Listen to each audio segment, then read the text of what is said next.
नमस्ते दोस्तों। आज मैं आपको रीजनिंग के महत्वपूर्ण क्वेश्चन कराऊंगा। ये क्वेश्चन इंपॉर्टेंट हैं और इस क्वेश्चन की खासियत ये है कि ये बहुत बार परीक्षा में आया है। तो इस वीडियो को बिल्कुल भी स्किप ना करें, पूरा देखें।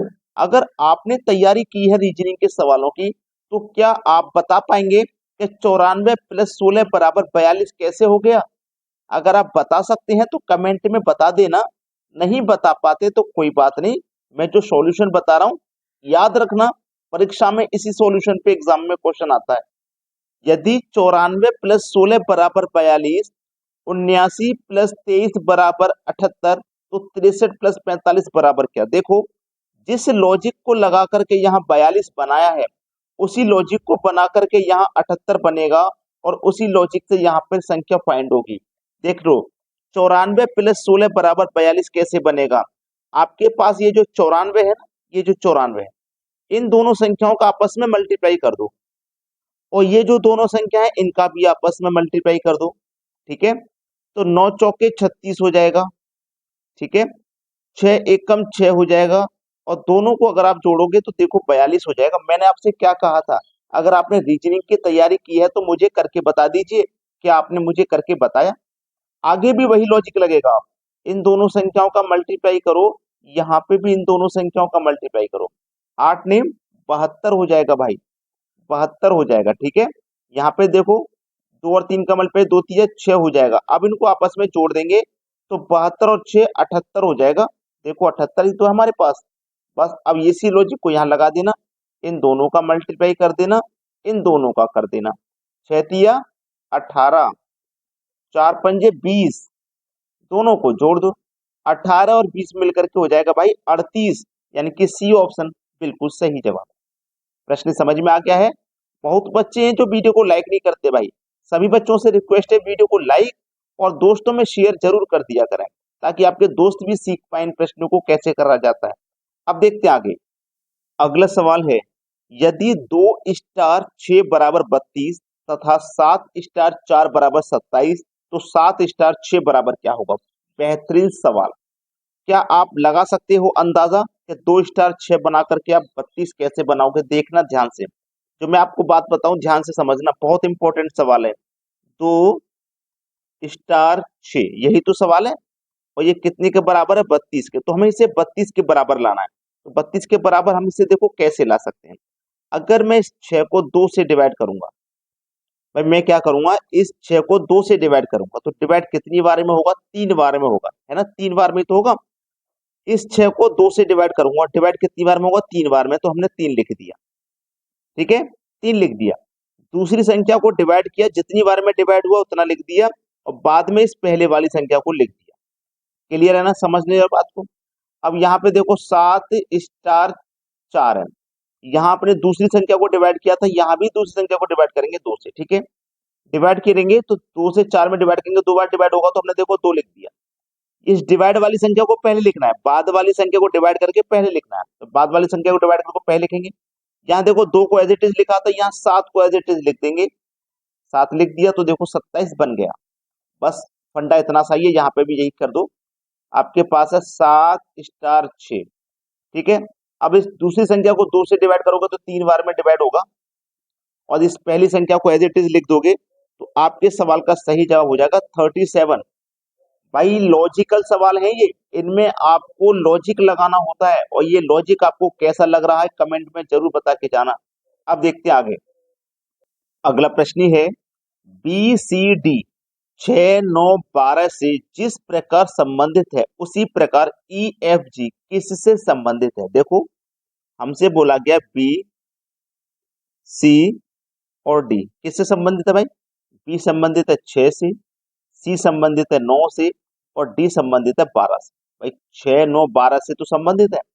अगर मैं इनको अल्फाबेट को बी सी डी को नंबरिंग करूं तो मुझे पता है बी आपका 2 नंबर पे आता है, सी 3 नंबर पे और डी 4 नंबर पे आता है।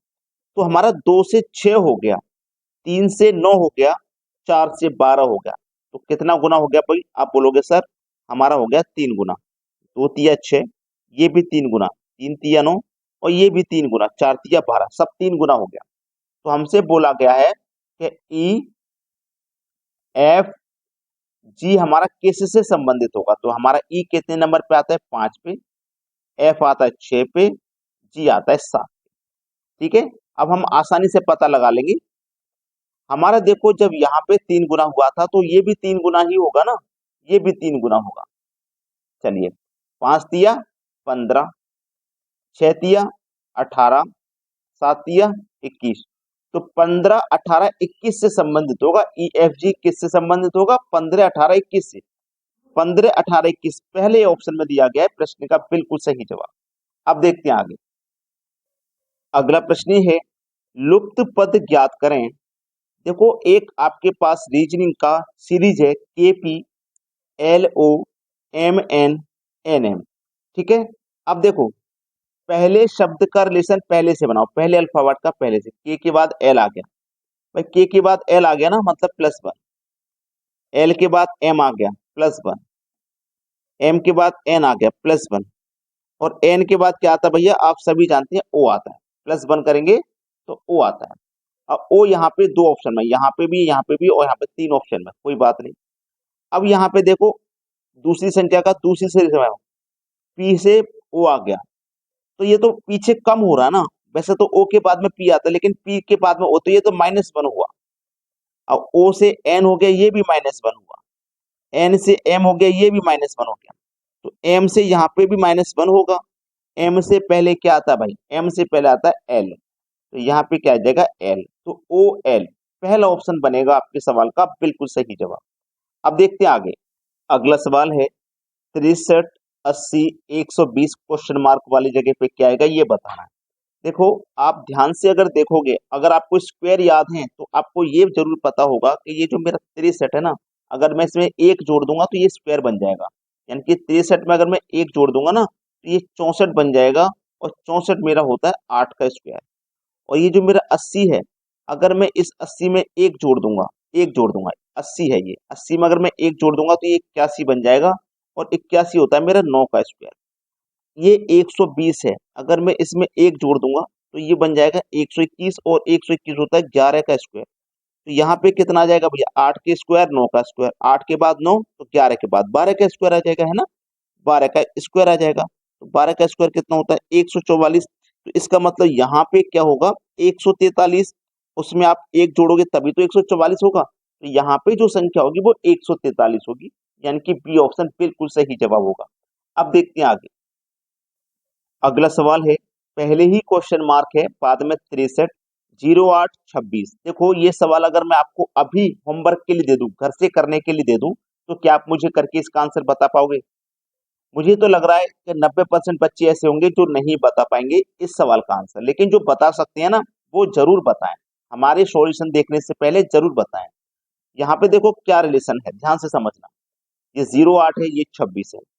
अच्छा सवाल है ये, आपको बस परेशान कर सकता है। अगर मैं इन दोनों को आपस में जोड़ दूं क्या मिलेगा, 8। इनको भी आपस में जोड़ू 8 ही मिलेगा। इन दोनों को जोड़ू 9 मिलेगा। तो यहाँ पे जो संख्या आएगी उनको जोड़ने से 9 बनेगा। भाई देखो समानुपात के इधर दोनों को जोड़ के 9 बना, तो इधर दोनों को जोड़ के 9 बनेगा। एक को जोड़ के 9 बना तो दूसरे को जोड़ के भी 9 बनेगा। देखो ध्यान से समझना, एक और 2 को जोड़ेंगे तो 3 बनेगा। यहाँ पे 9 है, समझ लो, इसको छोड़ो, 8 को यहाँ पे 8 बनेगा। अब मैं दो संख्याओं को जोड़ूंगा, 1 और 8 को, तो यहाँ 9 बनेगा। तो मेरा जो सही जवाब है ना वो यहाँ पे डी है। अब बहुत से बच्चे करेंगे सर 9 भी हो सकता है, जिस तरीके से 08 था, लेकिन यहाँ पे 08 था, यहाँ पे 09 तो नहीं है ना, ये 09 तो नहीं दिया गया, केवल 9 दिया गया। हमको दो संख्या जोड़ना था तो दो संख्या बनाना पड़ता है, यहाँ दो संख्या दिया गया है। क्लियर हुई ना बात। तो आपने वीडियो को देखा, अच्छा लगा, लेकिन लाइक नहीं किया, तो सभी बच्चे वीडियो को लाइक और शेयर जरूर करें। ठीक है दोस्तों, धन्यवाद।